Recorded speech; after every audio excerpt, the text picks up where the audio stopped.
Art ஜேர்னியில் வந்து ஒரு ஆர்டிஸ்ட்டுக்கு வந்து எப்படினாலும் ஏதாச்சும் ஒரு ஸ்ட்ரகிள் ஃபேஸ் பண்ணியிருப்பாங்க. அந்த மாதிரி உங்கள் ஆர்ட் ஜேர்னியில் ஏதாச்சும் ஸ்ட்ரகிள் ஃபேஸ் பண்ணியிருக்கீங்களா சார்? நிச்சயமாக இருக்குங்க.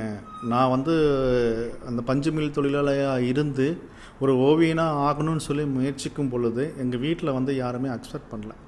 ஏன்னா அப்போல்லாம் வந்து பார்த்திங்கன்னா அந்த பஞ்சு மில் தொழிலாளியாக இருந்தோம்னா கன்ஃபார்ம் ஆகும், பர்மனெண்ட் ஆகும், நல்ல சம்பளம் வரும், இவனோட லைஃப் பக்காவாக செட்டில் ஆகும் அப்படின்னு சொல்லி ஒரு எண்ணங்கள் இங்கே பரவலாக உண்டு கோயம்புத்தூரில்.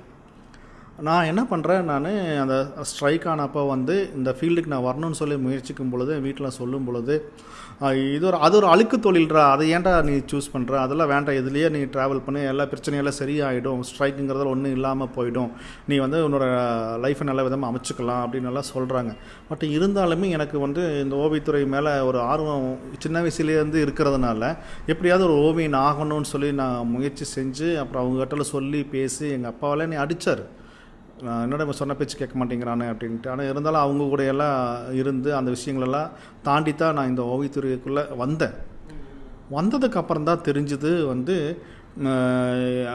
நம்ம எப்படி நம்மளை இம்ப்ரூவ் பண்ணிக்கிறது. வரைய தெரியும், ஆனால் எப்படி இம்ப்ரூவ் பண்ணிக்கிறது. அப்போ நம்ம வந்த ஸ்ட்ரகிள் என்னென்னா, சரி நல்லா வரைவங்கிற யார், அவங்கள நம்ம நேரில் போய் பார்த்து அவங்ககிட்ட கூட இருந்து எதை கற்றுக்க முடியுமான்னு போகும்போது என்னை பார்த்துட்டு சின்ன பையனாக இருப்போன்னா, போடா போய் ஏதாவது படிக்கிற வேலையை படுறா, நீ எதுக்கு இங்கே வந்து நின்றுட்டுருக்க, நீ இதெல்லாம் நீலாம் ரொம்ப சின்ன பையனாக இருக்க, ஓடி போயிடு அப்படின்னு. அது ஒரு ஸ்ட்ரகிளாக இருந்துச்சு, எனக்கு ரொம்ப கஷ்டமாக இருந்துச்சு. என்ன பண்ணுறதுன்னு தெரியல, யாரும் சேர்த்திக்கவும் மாட்டேங்கிறாங்க. சுயமாக பழகணும் அப்படின்னா அதுக்குண்டான மெட்டீரியல் வேணும், மெட்டீரியல் வாங்குறதுக்கு காசு வேணும். என்ன பண்ணுறதுன்னு பார்த்தேன். சரி வீட்டு பக்கத்தில் ஒர்க் ஷாப் இருந்துச்சு, சரி அங்கே போய் ஒரு இந்த லேத் அப்படிங்கிற மிஷினில் அவங்க கூட அசிஸ்டண்ட்டெல்லாம் இருந்து வேலை செஞ்சேன்னா ஒரு நாளைக்கு எனக்கு வந்து ₹6 சம்பளம் கொடுத்தாங்க. அப்போது அதில் கிடைக்கிற காசை வச்சு சின்ன சின்ன பெயிண்ட், எனாமல் பெயிண்ட் அதெல்லாம் வாங்கி வச்சு அது மூலிமா எல்லாம் ஒர்க் பண்ணி எல்லாம் நான் ட்ரை பண்ணேன். நான் அப்பவும் வீட்டில் இருக்கிறவங்களுக்கு பிடிக்கல, இவன் என்னடா இப்படியே இருக்கானே அப்படின்னு சொல்லி திட்டிகிட்டே இருப்பாங்க. அதையும் நான் தாங்கிக்கிட்டு நம்ம இந்த மெட்டீரியல் கிடைக்கிற வச்சு கொஞ்சம் கொஞ்சமாக இம்ப்ரூவ் ஆகிட்டு வந்தேன்னா அப்புறம் ஒரு ஸ்டேஜில் வந்து ஓரளவுக்கு நான் பண்ண ஆரம்பிச்சிட்டேன். ஒரு படங்கள் ஓரளவுக்கு வரைய ஆரம்பித்ததுமே வந்து அதுக்கப்புறம் தான் வந்து ஒவ்வொரு ஆர்ட் ஸ்டுடியோலேயும் வந்து வாய்ப்பு கிடச்சிது. சரி ஓரளவுக்கு ட்ரை பண்ணுறான், நல்லா பண்ணுறான் அப்படின்னு சொல்லி எனக்கு அந்த இடத்துல அசிஸ்டண்ட்டாக இருக்கிறக்கோ இல்லை போர்டில் ஒர்க் பண்ணுறக்கோ நான் வந்து எனக்கு வாய்ப்புகள் எனக்கெல்லாம் கொடுத்தாங்க. அப்போ மெயின் ஸ்ட்ரகிள் வந்து பார்த்திங்கன்னா பொருளாதாரம் தான். பஸ்ஸுக்கு போகிறதுக்கு கூட காசு இருக்காது. அப்போ நான் நிறைய இடத்துல நடந்து போயிருக்கேன். டெய்லி 15 கிலோமீட்டர் நான் நடப்பேன். நான் அப்போ தான் அந்த ஸ்பேஸுக்கெல்லாம் போய் அவங்க கூடலாம் சேர்ந்து எல்லாம் ஒர்க் பண்ணிவிட்டு சாயந்தரம் ஒரு ₹50 கொடுப்பாங்க கையில். அதை வாங்கிட்டு வந்து தான் நான் வீட்டில் கொடுப்பேன். அதை அடுத்த நாள் பஸ்ஸுக்கு கூட நான் கேட்க மாட்டேன்னா. அப்போ அந்தளவுக்கு வீட்டில் அவ்வளோ தூரம் பொருளாதார சிக்கல் இருந்துச்சு. கொடுத்துட்டு நான் வாட்டுக்கு அடுத்த நாள் நடந்து போவேன். ஸோ அப்படியே என்னாச்சும் கொஞ்சம் கொஞ்சமாக இம்ப்ரூவ் ஆகி என்னென்னா நம்ம அந்த நடந்து போகிற அந்த வழி எல்லாமே வந்து ஒரு சந்தோஷத்தை க்ரியேட் பண்ணிச்சு. ஏன்னா எனக்கு பிடிச்ச வேலையை நான் இப்போ நான் செஞ்சிட்ருக்கேன், அதில் வருமானம் இருக்கோ இல்லையோ எனக்கு பிடிச்ச வேலையை செஞ்சிட்ருக்கேன்னு சொல்லி நான் அதை தாங்கித்தான் அதெல்லாம் போய் கொஞ்சம் கொஞ்சமாக நான் கற்றுக்கிட்டேன். அப்புறம் நாம் வந்து கற்றுக்கிட்டு ஓரளவுக்கு நல்லா வேலை செய்யும் பொழுது நம்மளை 4 பேர் தேடி வர்றாங்க இல்லைங்களா. அப்போ அவங்களுக்கு அந்த கரெக்ட் டைமுக்கு செஞ்சு கொடுக்குறோம், அது ஒரு ஸ்ட்ரகிள்ங்க. நல்லா ஒர்க் பண்ணும்போது நாட்கள் வந்து போய்கிட்டே இருக்கும். திட்டுவான், உங்கள்கிட்ட ஆர்டர் கொடுத்து எவ்வளோ நாள் ஆச்சு, ஏன்டா இப்படி பண்ணிகிட்ருக்கேன் நீங்கன்ட்டு. ஆனால் எண்ட் ஆஃப் த டே அந்த ஒர்க்கை முடிச்சு அவங்கள கையில் கொடுக்கும்போது அவங்க பெருமிதமாக அப்படி ஒரு பார்ப்பாங்க அந்த ஒர்க்கை. என்னடா இப்படி பண்ணியிருக்கேன், நீ கத்தி மாதிரி இருக்கிற அவன் ஒர்க்கு. அந்த அவங்க பேமெண்ட்டு கொடுக்குறப்போ ஆகட்டும், அந்த ஒர்க் எடுத்து போகிறப்போ ஆகட்டும் வந்து பார்த்திங்கன்னா அவ்வளோ ஒரு ஹாப்பினஸ்ஸாக கொண்டு போவாங்க. அப்புறம் அதில் இருந்து நம்ம இந்த ஃபைன் ஆர்ட்ஸ் லைனுக்கு வந்ததுக்கப்புறம் பார்த்திங்கன்னா மெட்டீரியல் காஸ்ட்டே வந்து ரொம்ப ஜாஸ்திங்க. எல்லாமே ஆயில் கலரெல்லாம் ரொம்ப விலை ஜாஸ்தி இல்லையா. ஸோ அதுக்கெல்லாம் நான் கொஞ்சம் ப்ரிப்பேர் ஆகிறதுக்கு ரொம்ப கஷ்டப்பட்டேன் நான். அப்புறம் அதை வாங்கி அது மூலிமா கொஞ்சம் கொஞ்சமாக ஏன்னா நமக்கு நல்ல இன்ஸ்பிரேஷன் கிடைக்கும் பொழுது கலைச்செல்வன் மாதிரி, இமான் மில்கி மாதிரி, இளையராஜனா மாதிரி ஒவ்வொரு இன்ஸ்பிரேஷனலாக லைனாக ஒவ்வொருத்தராக எனக்கு வந்துக்கிட்டே இருக்காங்க. அப்போது என்னாச்சுன்னா வந்து நான் என்னோடய கேன்வாஸ் பெருசாகும் பொழுது பொருளாதாரமும் அந்தளவுக்கு தேவைப்பட்டுச்சு எனக்கு. அதில் நிறைய ஸ்ட்ரகிள், ஃபேமிலி இருக்குது, எல்லாமே அதெல்லாம் நம்ம பார்க்கணும் இல்லைங்களா. அதையெல்லாம் தாண்டி தான் இந்த விஷயங்கள் இப்போ ஒவ்வொரு விஷயம் நான் செய்ய ஆரம்பித்தேன்னா ஒவ்வொரு பெரிய பெயிண்டிங்கை நான் பண்ணும் பொழுதும் வந்து பார்த்திங்கன்னா இப்போ கேமரா வந்து இமான் மில்கி அவர் சொன்னதுமே நான் போய் விசாரிக்கிறேன், 35,500 ஒரு கேமரா. அது வந்து 2010 11 அந்த இயரில் அது பெரிய தொகையும் கூட. அப்போ என்ன மாதிரி ஒரு சாதாரண ஒரு மில் தொழிலாளிக்கு பெரிய தொகை. அப்போ மில்லெல்லாம் ஸ்ட்ரைக்கு. ஃப்ரெண்டு கூப்பிட்டு சொல்கிறாரு, இந்த மாதிரி ஒரு ஸ்கூலில் வந்து ஒரு வாண்டட் இருக்குது ட்ராயிங் டீச்சராக, நீ போகிறியா? நீங்கள் ட்ராயிங் டீச்சராவா? சர்டிஃபிகேட்டெல்லாம் நான் என்னங்க கேட்பாங்க இல்லையா அப்படின்னா, இல்லை நீ இப்போ அட்டன் பண்ணு அப்படின்னாங்க. பார்த்தாங்க, நான் ட்ராயிங் ஸ்கில் அவங்களுக்கு ரொம்ப பிடிச்சிருந்துச்சு. சின்மயா மிஷன் ஸ்கூலில் ஃபஸ்ட்டு இன்டர்வியூ அட்டன் பண்ணுறேன். அங்கேயே நான் ஜாயின் பண்ணுறேன். 5500 எனக்கு சம்பளம் மாதம். அவங்க ஒரு வார்த்தை சொன்னாங்க, சர்டிஃபிகேட் அப்படிங்கிறது முக்கியம் தாங்க, ஆனால் இருந்தாலுமே நீங்கள் ஜாயின் பண்ணிவிட்டு கூட நீங்கள் 2வது படித்து கூட நீங்கள் சர்டிஃபிகேட் வாங்கிக்கலாம், அதுக்கப்புறம் நீங்கள் இங்கே சப்மிட் பண்ணிக்கலாம் அப்படின்னாங்க. இது ஒரு நல்ல ஒரு வாய்ப்பாக இருக்குதுன்னு சொல்லிட்டு ஜாயின் பண்ணி அந்த தொகைக்கு அந்த சம்பளத்துக்கு நம்ம ஒத்துக்கிட்டு அப்படியே கொஞ்சம் கொஞ்சமாக காசு எடுத்து வச்சு ஒரு 2 வருஷம் கழித்து தான் கேமரா வாங்க முடிஞ்சிச்சு என்னால். கேமரா வாங்கணுன்னா அது எப்படி ஹேண்டில் பண்ண தெரியணும் இல்லையா? அது வந்து அப்போ ஒரு சம்பவம் நடந்துச்சு. என்ன அப்படின்னா, ஆனந்த விகடனில் வந்து 2012 வருஷம் வந்து தானே புயலில் வந்து பெரிய அளவில் பாதிக்கப்பட்டுச்சு ஒவ்வொரு மாநிலமும் ஒவ்வொரு மாவட்டமும். அப்போ வந்து அந்த தானே புயலில் பாதிக்கப்பட்ட மக்களுக்காக வந்து நம்ம ஓவியர் வீரசந்தானம் வந்து ஒரு மிகப்பெரிய ஓவிய கண்காட்சியை ஏற்படுத்தி அதன் மூலியமாக கிடைக்கிற வருமானத்தை வந்து பாதிக்கப்பட்ட மக்களுக்காக வீடு கட்டி கொடுத்தாங்க. அப்போ வந்து பார்த்திங்கன்னா ஆனந்த விகடனில் இருந்து ஒவ்வொரு மாவட்டத்துலேயும் ஒரு நல்ல ஓவியர்கள்கிட்ட ஓவியங்கள் கலெக்ட் பண்ண ஆரம்பித்தாங்க. அப்போ எங்கிட்டையும் வந்து கேட்டாங்க. இப்போ எங்கிட்ட வந்து கேட்க வந்த ஒரு நபர் வந்து விஜயகுமார் அப்படின்னு சொல்லிட்டு ஒரு ஃபோட்டோகிராஃபர், சரிங்களா? அவரும் வந்து என்னோடய ஓவியங்களெல்லாம் பார்த்துட்டு ரொம்ப நல்லா இருக்குங்க அப்படின்னு சொல்லிட்டு என்னோடய ஓவியங்கள் வாங்கி ஆனந்த விகடனுக்கு அனுப்புனார். அப்புறம் வந்து அந்த காட்சிப்படுத்துகிறாங்க. 2012 வந்து சென்னையில் லலித்கலா அகாடமி ஆர்ட் கேலரியில் வந்து ஓவியங்கள் எல்லாமே காட்சிப்படுத்துகிறாங்க. அப்போ நான் அந்த ஓவிய கண்காட்சிக்கு என்னை அழைச்சிருக்காங்க. நான் போயிருக்கேன். நான் அப்போ தான் வந்து பெரிய ஓவியர்களெல்லாம் நான் சந்தித்தேன். மாசே, இளையராஜா அண்ணாவை ஃபஸ்ட்டு நான் அங்கே தான் நான் பார்த்தேன். அப்புறம் அவர்கிட்ட பேசி அறிமுகமாகிட்டு எனக்கு ரொம்ப சந்தோஷமாக அவரோட நிறைய விஷயங்கள் ஷேர் பண்ணிக்கிட்டு அங்கே என்னோடய ஓவியங்கள் எல்லாமே அங்கே ஆனந்த விகடனில் ஒர்க் பண்ணுற ஸ்டாஃபே வாங்கினாங்க. அந்த என்னோடய தொகை வந்து அப்போது அந்த தானே புயலில் பாதிக்கப்பட்டவங்களுக்காக உதவி பண்ணுறதுக்காக அந்த தொகை போயிருக்கு அப்படின்னு நினைக்கும் பொழுது ஒரு ஓவியனா எனக்கு மிகப்பெரிய ஒரு சந்தோஷம் கொடுத்துச்சு. நிறைய ஓவியங்கள் சந்தித்ததும் எனக்கு மிகப்பெரிய சந்தோஷத்தை கொடுத்துச்சு.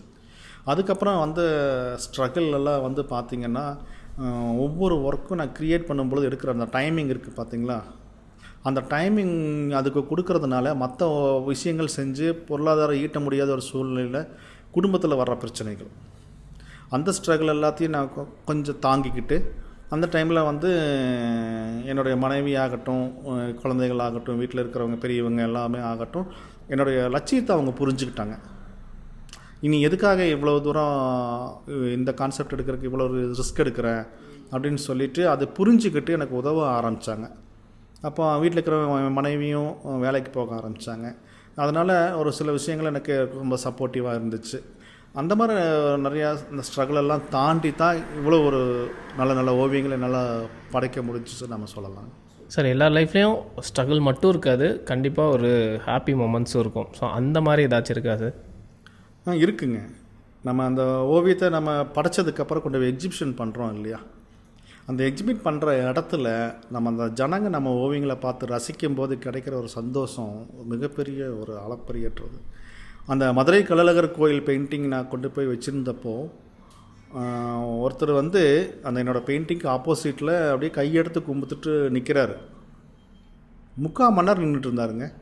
எனக்கு ஆச்சரியமாக போச்சு. எனக்கு ஐயோ என்னடா இவ்வளவு இன்ஸ்பயர் ஆகிட்டாங்க அப்படின்ட்டு. அவர் வந்து என்கிட்ட சொல்கிறாரு, அண்ணா எங்கள் ஊர் கோயிலை அப்படியே நேரில் கொண்டாந்து அப்படியே வச்சுருக்கீங்கண்ணா, ரொம்ப சந்தோஷமாக இருக்கண்ணா அப்படின்ட்டு போகிறாரு. இன்னொரு முக்கியமான விஷயம் சொல்லணுமா இல்லைன்னு தெரியல, ஒரு 80-85 வயசு இருக்கும் ஒரு பெரியவர், ஹஸ்பண்ட் ஒய்ஃப் அப்படியே வந்திருக்காங்க. என்னோடய ஓவியத்தை பார்த்துட்டு, தம்பி இதெல்லாம் நாங்கள்லாம் நேரில் பார்க்குறதுக்கு வாய்ப்பு கிடச்சிது ஒரு பெரிய விஷயம், ஏன் இவ்வளோ பெரிய ஓவியம் வந்து நாங்கள் பார்த்ததே இல்லை, நேரில் பார்க்குறக்கு மிகப்பெரிய ஒரு வாய்ப்பு ஏற்படுத்தி கொடுத்துருக்கீங்க, எனக்கு ரொம்ப சந்தோஷமாக இருக்குன்ட்டு என் காலை தொட்டு கும்பிட்டார் அவர் அப்படியே. ஐயோ நான் வந்து அந்தளவுக்கு எல்லாம் இல்லைங்க, உங்களோட ரொம்ப சின்ன பையன் வந்து இப்படியெல்லாம் பண்ண வேண்டாங்க அப்படின்னு. இல்லைப்பா, ஒரு மனுஷங்கிறத வேறு, கலைஞன் அப்படிங்கிறவன் வேறு. ஒரு கலைஞனுங்கிறது வந்து ஒரு விஷயத்தை உருவாக்குறவன் பிரம்மா மாதிரி. அந்த வந்து நாங்கள் இன்றைக்கி நேரில் நாங்கள் பார்க்குறோம், தப்பாக நினச்சிக்காதீங்கன்னு சொல்லிவிட்டு அவர் வந்து அவ்வளோ சந்தோஷமாக அவர் பேசும்போது எனக்கு ரொம்ப ஒரு இன்ஸ்பயராக ரொம்ப சந்தோஷமாக இருந்துச்சு. அவ்வளோ லட்சக்கணக்கான ஜனங்க வந்து என்னோடய ஓவியை பார்த்து ரசிக்கிறாங்க. அந்த சித்திரகலா பரிஷத் காலேஜ் வந்து பார்த்தீங்கன்னா ஒவ்வொரு வருஷம் அனௌன்ஸ் பண்ணுவாங்க. இந்த மாதிரி சொல்லுவாங்க, கன்னடத்தில் கோயம்புத்தூர்லேருந்து ಗೋகுಲಂ ವಿಜಯೇಂದ್ರ ಆರ್ಟಿಸ್ಟ್ ಬಂದಿದ್ದಾರೆ, ನೀವು ಹೋಗಿ ಅವ್ರ ಶಿಲ್ಪನ ನೀವು ನೋಡಬೇಕು, அவருடைய சித்திரனை ನೀವು ನೋಡಬೇಕು அப்படின்னு சொல்லி மைக்கில் அனௌன்ஸ் பண்ணும்போது எனக்கு அவ்வளோ சந்தோஷமாக இருக்கும். என் ஆர்டிஸ்டெல்லாம் சொல்லுவாங்க, யாரையுமே சொல்லலடா, ஒன்றை மட்டும் சொல்கிறாங்கடா அப்படின்னு சொல்லி இன்ஸ்பயராக சொல்லுவாங்க. அதெல்லாம் எனக்கு ரொம்ப சந்தோஷமாக இருக்கும். நம்ம இங்கேருந்து அங்கே போய் கர்நாடகாவில் பெயிண்டிங் வைக்கிறோம், அவங்கள அவ்வளோ பெரிய சப்போர்ட் பண்ணுறாங்க, நியூஸ் மேகசினில் போடுறாங்க அப்படிங்கும்போது எனக்கு ஒரு மிகப்பெரிய ஒரு சந்தோஷமாக இருக்குங்க. சரி, அதே மாதிரி எல்லாரோட லைஃப்லேயுமே ஆப்ஷன் ஏ பின்ற மாதிரி ஆப்ஷன்ஸ் வச்சுருப்பாங்க. சப்போஸ் நீங்கள் வந்து ஆர்டிஸ்ட் ஆகலைன்னா வேறு என்ன ஃபீல்டுக்குள்ளே போயிருப்பீங்க?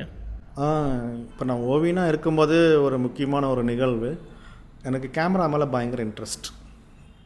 அப்போது வந்து நான் என்ன பண்ணேன், நம்ம நாடோடிகள் படம் வந்துச்சு இல்லைங்களா, சுப்பிரமணியபுரம் நாடோடிகள், அந்த படத்தோட கேமராமேன் வந்து SR கதிர். அவர் கரூர், அவங்க அக்கா வீடு இங்கே கோயம்புத்தூரில் இருக்குது. அவங்க அக்கா பையன் வந்து எனக்கு க்ளோஸ் ஃப்ரெண்டு. அப்புறம் அதெல்லாம் பேசிகிட்டு இருக்கும்போது அவங்க மாமாவை பற்றி அவன் சொல்கிறேன், இந்த மாதிரினா சுப்பிரமணியபுரம் படம்னு சொல்லிட்டு எங்கள் மாமா தான் இப்போ கேமராமேனராக இருந்திருக்காரு. அவர் வந்து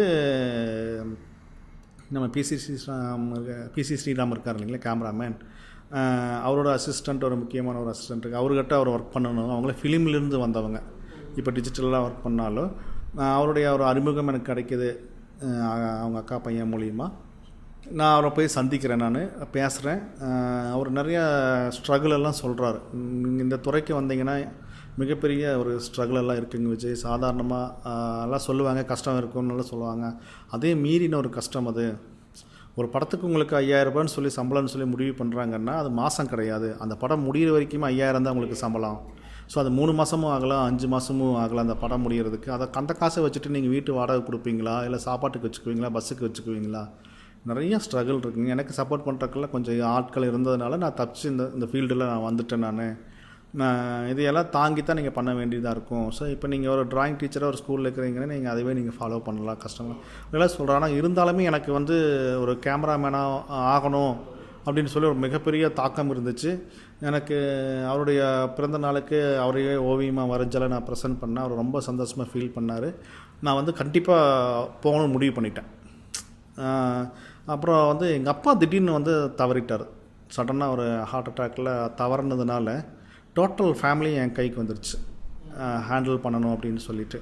அப்புறம் எங்கள் தம்பிக்கும் அவனுடையும் பிஸ்னஸ் லாஸ் அப்படிங்கிறதுனால சரி எல்லாமே நாம் தான் பார்க்கணும் அப்படிங்கிறதுனால என்னால் அங்கே அந்த ஃபீல்டுக்குள்ளே என்னால் போக முடியல, அந்த சினிமா ஃபீல்டுக்குள்ளே என்னால் போக முடியல.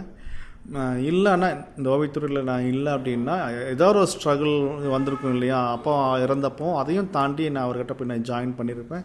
இன்னொரு ஒரு சினிமா துறையில் நான் கண்டிப்பாக ஒரு கேமராமேனாக இருந்திருப்பேன். ஏன்னா அதுக்கப்புறம் டைரக்டர் ராம் இருக்கார் இல்லைங்களா, கற்ற தமிழ் படத்தில் ராம், அவர் கூட என்னோடய ஸ்டுடியோக்கு வந்து பேசியிருக்காரு. எனக்கு நிறையா ஒரு வீட்டுக்கெல்லாம் போவேன் வருவேன், நிறைய விஷயங்கள் எனக்கு அவர் சொல்லுவார், ஷேர் பண்ணுவார். நிறைய ஹைக்கூ கவிதைகள் பற்றி அவர் எனக்கு கிளாஸே எடுத்திருக்காரு, ஒரு விஷயத்தை நீங்கள் எப்படி கவனிக்கணும் அப்படிங்கிறது. எனக்கும் கூட அவர்கிட்ட ஒரு அசிஸ்டண்ட்டாக ஜாயின் பண்ணி ஒர்க் பண்ணுறதுக்கு நிறைய வாய்ப்பு இருந்துச்சு. அவரே கூப்பிடுவார். அவர் கூட நான் 3 நாள் ஷூட்டிங்கெல்லாம் இருந்திருக்கேன், ராவ் பகல் ஷூட்டிங்ஸ்லாம் இருந்திருக்கேன். நான் பாவுக்கு வந்திருக்கேன். நான் ஒரு அசிஸ்டண்ட் மாதிரியே என்னை அவர் கூட வச்சுட்டு நல்ல விதமாக பார்த்துட்டார் அவர். ஸோ எனக்கு ரெண்டு ஆப்ஷன் வந்துச்சு. ஒன்று கதிரண்ணா மூலிமா வந்துச்சு, இன்னொன்று டைரக்டர் ராம் மூலிமா வந்துச்சு. இந்த ஓவியத்துறை இல்லைன்னா கண்டிப்பாக சினிமா துறையாக தான் இருந்திருக்குங்க. 2 கேட்டகரிக்கு மட்டும் நீங்கள் ஆன்சர் பண்ணால் நல்லாயிருக்கும். ஒன்று வந்து ஸ்டடீஸ் எவ்வளோ முக்கியம். ஸோ நீங்களே நிறையா ஸ்டடீஸில் ஸ்ட்ரகிள் ஃபேஸ் பண்ணியிருக்கீங்க, ஸோ உங்களோட ஒப்பீனியன் ஷேர் பண்ணுங்கள். இன்னொன்று இந்த ஃபீல்டுக்கு வரலாமா வேணாமான்ற மாதிரி டவுட்டில் இருக்காங்களா, ஸோ அதுக்கும் ஒரு ஆன்சர் கொடுத்தீங்கன்னா பெட்டராக இருக்கும். இந்த துறையில் வந்து ஸ்ட்ரகிள் இருக்கிறது உண்மைதாங்க. நீங்கள் சாதிக்கணும்னு நினச்சிங்கன்னா ஸ்ட்ரகிள் பேஸ் பண்ணி அதில் தாண்டி தான் நீங்கள் வரணும், அது எந்த துறையாக இருந்தாலுமே. இப்போ இந்த ஓவியத்துறைன்னு நீங்கள் எடுத்துக்கிட்டிங்கன்னா உங்களுக்கு ஓவியத்தின் மேலே ஆர்வம் இருக்குது, ஆனால் அது எப்படி நம்ம அடுத்தடுத்த லெவலுக்கு கொண்டு போகிறது அப்படிங்கிறது வந்து ரொம்ப ஒரு முக்கியமான ஒரு விஷயம். உங்களுக்கு வெறுமனே ஒரு அவுட்லைன் போட்டுட்டு கலர் ஃபில் பண்ண மட்டும் தெரிஞ்சால் மட்டும் பத்தாது. அதை வச்சுக்கிட்டு நீங்கள் ஒரு குறிப்பிட்ட தூரம் மட்டும்தான் போக முடியும். அதையும் தாண்டி நீங்கள் ஜெயிக்கணும் அப்படின்னா வந்து ஸ்டடீஸ் தான் ரொம்ப முக்கியம். அதை பற்றின ஒரு படிப்பினை.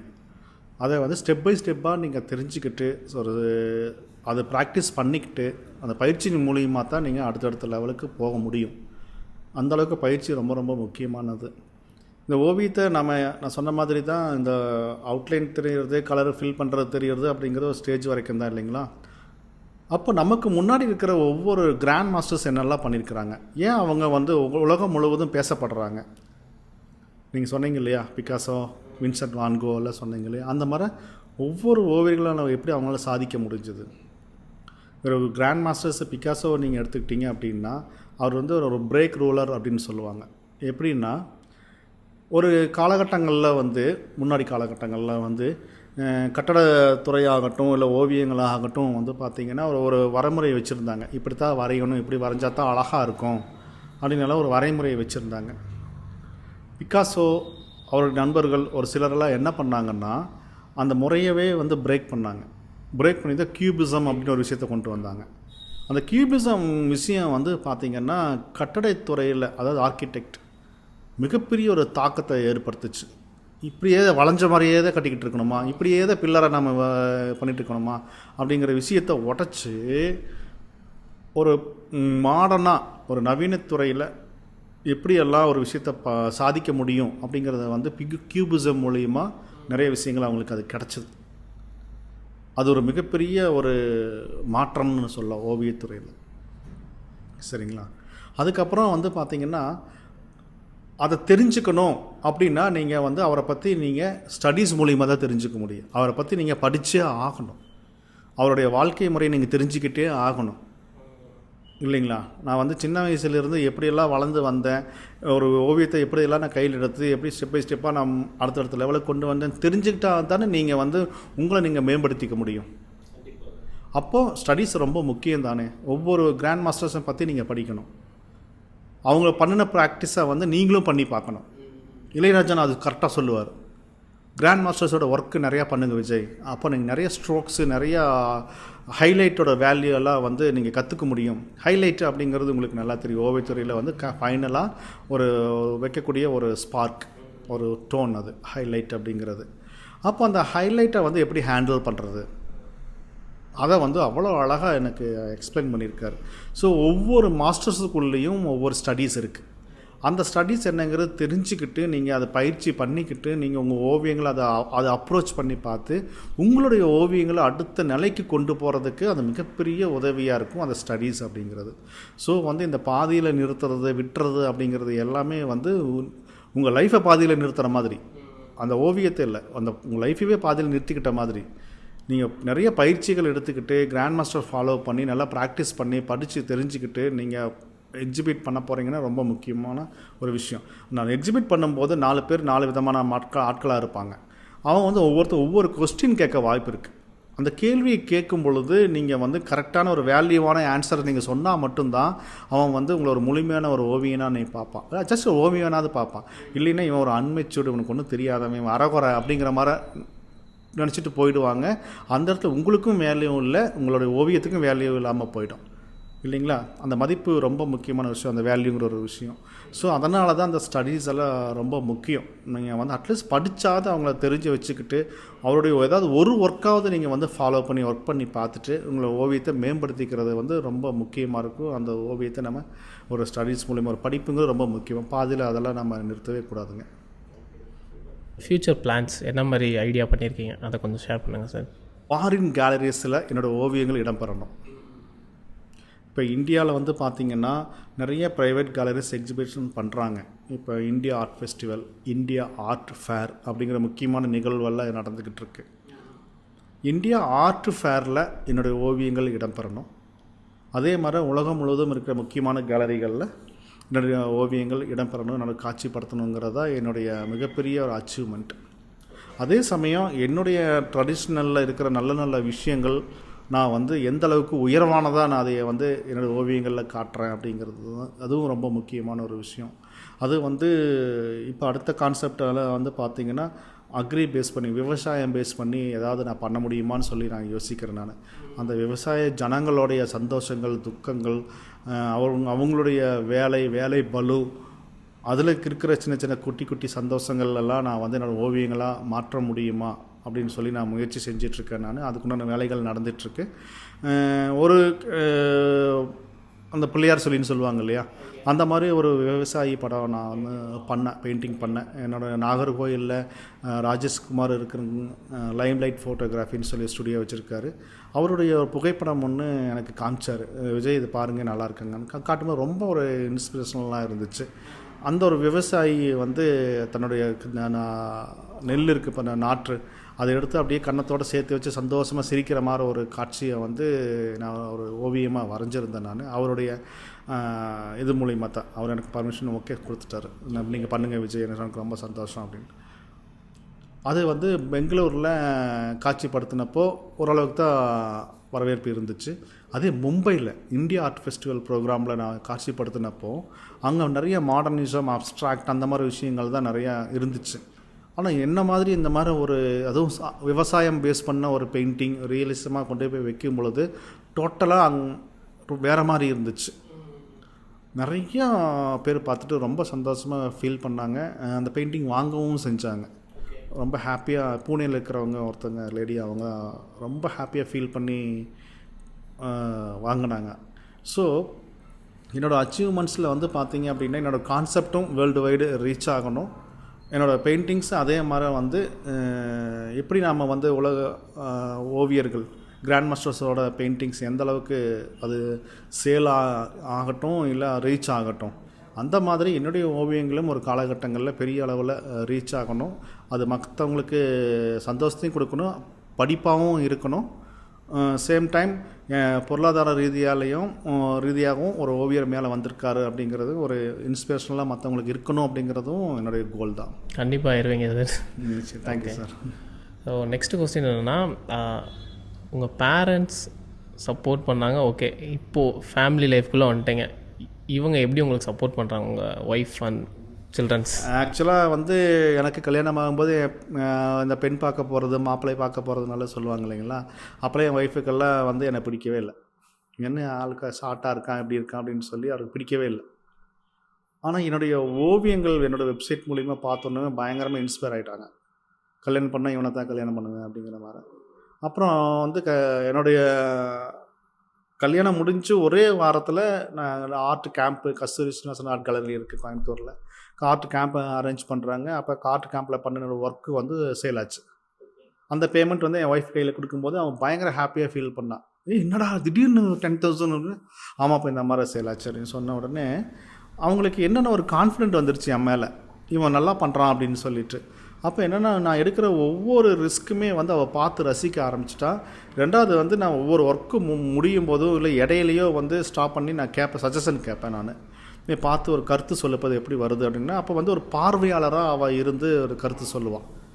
அவள் சொல்கிற கருத்துக்களில் வந்து 90% உண்மை இருந்துச்சு. அப்போ நான் வந்து அவள் சொல்கிற சின்ன சின்ன மாற்றங்களெல்லாம் வந்து நான் ஏற்றுக்கிட்டு நான் பண்ண ஆரம்பித்தேன். அது வந்து மக்களிடையே மிகப்பெரிய வரவேற்பும் இருந்துச்சு. இந்த இடம் ரொம்ப நல்லா அழகாக பண்ணியிருக்கீங்க அப்படின்ட்டு. அப்போ நான் வந்து என்னோடய மனைவி லோகேஸ்வரி அவங்க பேர். அப்போது அந்த வேல்யூவான விஷயங்கள் எல்லாம் வந்து நான் வந்து என்னோடய மாற்றங்களை எடுத்துக்கிட்டு நான் அதை பண்ணும் பொழுது நல்ல ஒரு ரீச் இருந்துச்சு இல்லைங்களா.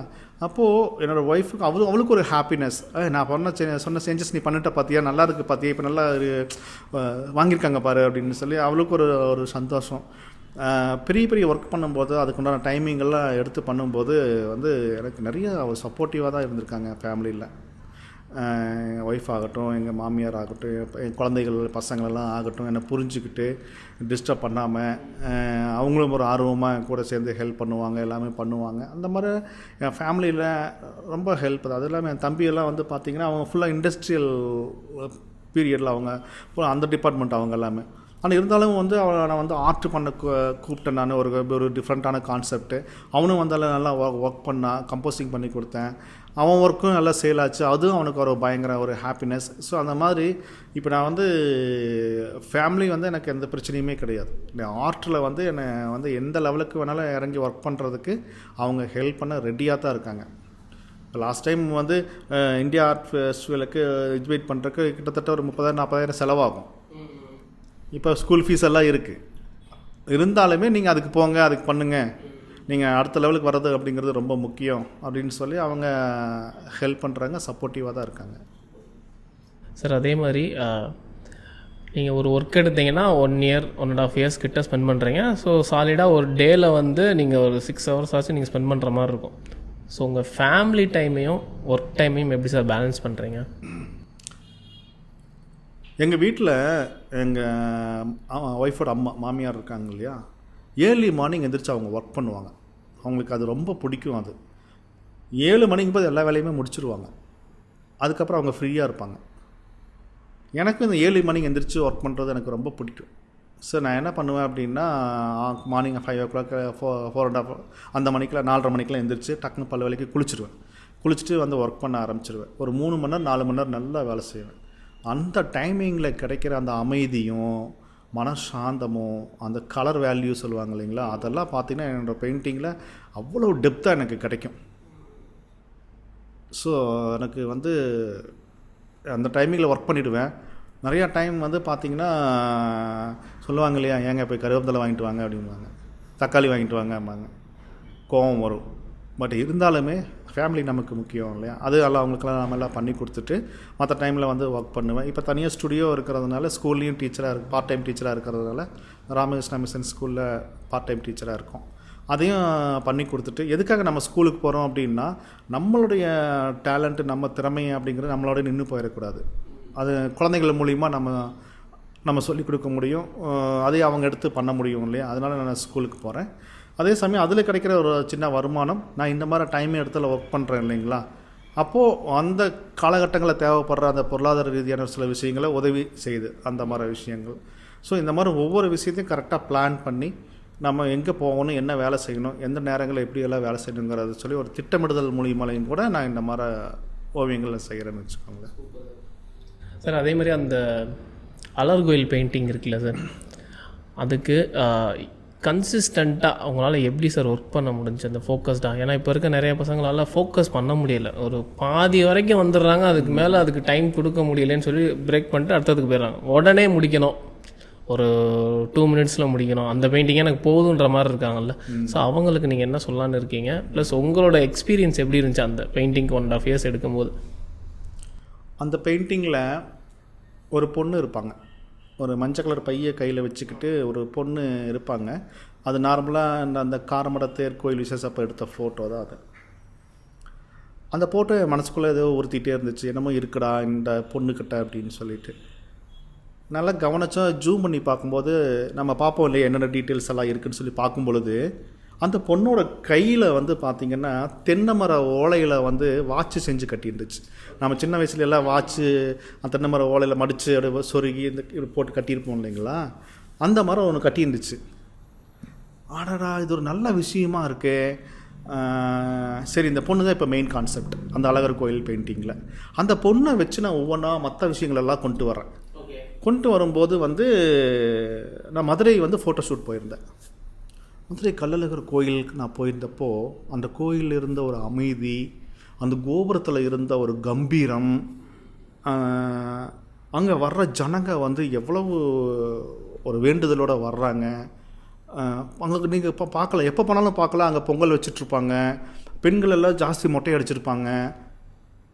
எனக்கு அதெல்லாம் பார்க்கும் பொழுது அவ்வளோ ஒரு பக்தியோடு அவ்வளோ ஈர்ப்போடு அந்த கோயிலுக்கு போயிட்டு வர்றாங்க. அப்படிங்கும்போது இந்த ரெண்டுமே கனெக்ட் ஆச்சு எனக்கு, அந்த பொண்ணு கோபுரம். அப்போது நான் இந்த 2 பேர்த்த வச்சுக்கிட்டு என்னெல்லாம் பண்ண முடியும்னு சொல்லி யோசனை பண்ணேன். ஒரு 15 டிசைன் கம்போசிங் பண்ணேன். எனக்கு வந்து கிட்டத்தட்ட ஒரு ஃபோட்டோ ஷூட்டெல்லாம் போயிட்டு வந்ததுக்கப்புறம் ஒரு 4 மாதம் டிசைனிங்க்கே நான் எடுத்துக்கிட்டேன் டைமிங், கம்போசிங்க்காகவே. என்கிட்ட நிறைய கம்போசிங் இருக்குது. அதுக்கு முன்னாடி என்னெல்லாம் கம்போசிங் பண்ணியிருக்கேன் அப்படிங்கிறது எல்லாமே இருக்குது. அப்போ அந்த 2 பேர்த்த மட்டும் வச்சுக்கிட்டு கனெக்ட் பண்ணும்போது வந்து ஒரு பாட்டி ஒருத்தங்க எனக்கு ஞாபகத்துக்கு வந்தாங்க. அவங்க பானையில் வந்து இடுப்பில் வச்சுக்கிட்டு அவங்க நடந்து வருவாங்க. ஏன் அவங்க வர்றாங்கன்னா, அந்த முகத்தில் இருக்கிற அந்த சுருக்கம், அந்த வயலட் கலரில் சாரீ கட்டியிருப்பாங்க. இந்த வயலட் கலரில் வந்து வெளிச்சம் படும்போது ஒரு டோன் இருக்கும், வெளிச்சம் படாத பகுதி வேறு டோனில் இருக்கும். அதை காட்டுறது வந்து பயங்கர ஒரு சேலஞ்சிங்கான ஒரு விஷயம். வயலட் டோனில் ஸ்பெசிஃபிக்காக நான் சொல்கிறேன். இப்போ ரெட் கலர் சாரீ கட்டியிருக்காங்கன்னா வெளிச்சம் விழுகும்போது அந்த ஆரஞ்சும் மஞ்சளும் சேர்ந்து நம்ம ஒரு வண்ணத்தோட வெயில் பகுதியும், இந்த டார்க் ரெட்டு செரி ரெட்டெல்லாம் வச்சு ஒரு டார்க் பகுதி நிழல் பகுதியும் நம்ம காட்ட முடியும். வயலட்டை டோனை நீங்கள் எப்படி காட்டுவீங்க? வயலட்டை டோனை எப்படி வெயிலோட மிக்ஸ் பண்ணுவீங்க? பயங்கர காம்ப்ளிகேட்டடாக இருந்துச்சு. அப்போ தான் நான் நினச்சேன், இது வந்து எப்படி நீ பெயிண்டிங்கில் கொண்டு வருவேன்? இமேஜும் உன் கையில் இருக்குது, ஓகே ரைட்டு. கலர் மிக்சிங்கில் எப்படி நீ கொண்டு வருவேன்? அது வந்து பயங்கர சேலஞ்சிங்காக இருந்துச்சு அந்த பாட்டிங். அப்போ எனக்கு என்ன பெரிய சக்ஸஸ். இந்த பாட்டியை நீ வந்து பர்ஃபெக்டாக நீ பண்ணிட்ட அப்படின்னா இந்த பெயிண்டிங் சக்ஸஸ்ரா அப்படின்னு எனக்கு மனசில் பட்டுச்சு. ரொம்ப கவனமாக வேலை செஞ்சு ஃபஸ்ட்டு அட்டம்ப்ட்லேயே வந்துருச்சு எனக்கு கரெக்டாக. இன்னொரு அது ஏன்னா இன்வால்மெண்ட் அந்த கலர் மேலே, என்னோடய கலர் நாலேஜ் மேலே இருக்கிற ஒரு நம்பிக்கை, என்னோடய ஒர்க்கு மேலே இருக்கிற ஒரு நம்பிக்கை எல்லாமே எனக்கு அந்த இடத்துல சேர்ந்துருச்சு, ஒன்றா சேர்ந்துருச்சு. இந்த நம்ம ஓவியர், இந்த வாட்டர் கலர் ஆர்டிஸ்ட்டு நம்ம ராஜ்குமார் ஸ்தபதி ஒரு வார்த்தை சொல்லியிருப்பார், கேன்வாஸ் முன்னாடி நீ போய் நிற்கும்போது சிங்கம் மாதிரி நீ நிற்கணும்டா அப்படிம்பார். அப்போ தான் அந்த கேன்வாஸ் வந்து உனக்கு அப்படி பணிஞ்சு அப்படி நிற்கும், நீ சிங்கம் மாதிரி நிற்கணும் அப்படிம்பார். அந்த மாதிரி அந்த எண்ணம் எனக்கு அப்போ வந்துச்சு. எனக்கு அந்த பாட்டியை வரையும் பொழுது, அந்த சாரியை வரையும் பொழுது, அந்த மாதிரி ஒவ்வொரு கான்செப்டும் எடுத்து பண்ணும்போது சைடில் ஒரு கடை ஒன்று இருக்கும். அந்த கடையில் முன்னாடி வந்து பார்த்திங்கன்னா ஒரு எலுமிச்சம்பழம் போட்டு வச்சுருக்க ஒரு பாக்கெட் ஒன்று முன்னாடி தொங்கிட்டு இருக்கும். அந்த பாக்கெட்டை நீங்கள் கவனிச்சிங்க அப்படின்னா, இந்த வைரங்களை நீங்கள் வந்து நல்லா ஜூம் பண்ணி பார்த்தீங்க அப்படின்னா ஒவ்வொரு பார்ட்டாகவும் செதுக்கியிருப்பான், ஒவ்வொரு பார்ட்டுக்குள்ளேயும் நிறைய கலர்ஸ் ஜொலிக்கும். அந்த மாதிரி அந்த எலுமிச்சம்பழ பாக்கெட்டில் வந்து பார்த்திங்கன்னா அந்த சுருக்கு ஒன்று போட்டு நாட்டு போட்டு தொங்கிட்டு இருக்கும். அந்த சுருக்கு போட்டு தொங்குற இடத்துல சுருக்கங்கள் இருக்கும் அப்படியே அந்த பாக்கெட்டில். அது வந்து பார்த்திங்கன்னா வைரத்தை வேலை செய்கிற மாதிரி செஞ்சேன் நான். அந்த இடத்த செஞ்சு அப்புறம் உள்ளுக்குள்ளே அந்த பாக்கெட்டுக்குள்ளே தான் அந்த எலுமிச்சம்பழம் இருக்குது அப்படிங்கிறத வந்து அந்த ஃபீல் கொண்டு வரணும்னு சொல்லிட்டு ரொம்ப கவனமாக வேலை செஞ்சேன். நான் எந்த அளவுக்கு கவனமாக வேலை செஞ்சனோ அந்தளவுக்கு அது மக்கள்கிட்டயே ஃபஸ்ட்டு பார்த்தோன்னே என்னடா அது உள்ளுக்குள்ளே இருக்கிற மாதிரி இருக்குது அப்படின்ட்டு அந்த பேக்கெட் ரொம்ப பேசப்பட்டுச்சு. பின்னாடி அந்த கடைகள்லேயே வந்து அந்த கள்ளப்பருப்பியெல்லாம் போட்டு வச்சுக்கிற கண்ணாடி பாட்டில் இருக்கும். அதெல்லாம் பார்த்தீங்க அப்படின்னா நான் வரையும் போதே முடிவு செஞ்சுட்டேன். பார்க்குறவங்க வந்து ஃபஸ்ட்டு அந்த கண்ணாடி பாட்டிலுக்குள்ள இருக்கிற அந்த பருப்பியெல்லாம் பார்க்கும்பொழுது கண்ணாடி பாட்டிலில் தான் போட்டு வச்சுருக்கு அப்படிங்கிறத அவன் ஃபீல் பண்ணணும். ரொம்ப கவனமாக வேலை செஞ்சேன். அந்த மாதிரி ஒவ்வொரு பார்ட்டுமே வேலை செஞ்சுருப்பேன். முன்னாடி பார்த்தீங்கன்னா லைனாக அந்த பிளாஸ்டிக் டப்பா மேலே பூக்கள் அப்படியே கட்டி கட்டி வச்சுருக்கோம். ஒரு பாக்ஸ் மேலே மட்டும் ஒரு ஈரமான ஒரு பாலித்தீன் கவரை வந்து போட்டு வச்சு அதுக்கு மேலே அந்த பூவை போட்டு வச்சுருப்பாங்க, மல்லிப்பூ வச்சுருப்பாங்க. அப்போது நான் டிசைட் பண்ணேன், பார்க்குறவங்க அந்த ஈரத்தை அவங்க ஃபீல் பண்ணணும் அப்படிங்கிறது மெயினாக அது ரொம்ப கான்சென்ட்ரேட் பண்ணி பண்ணேன்.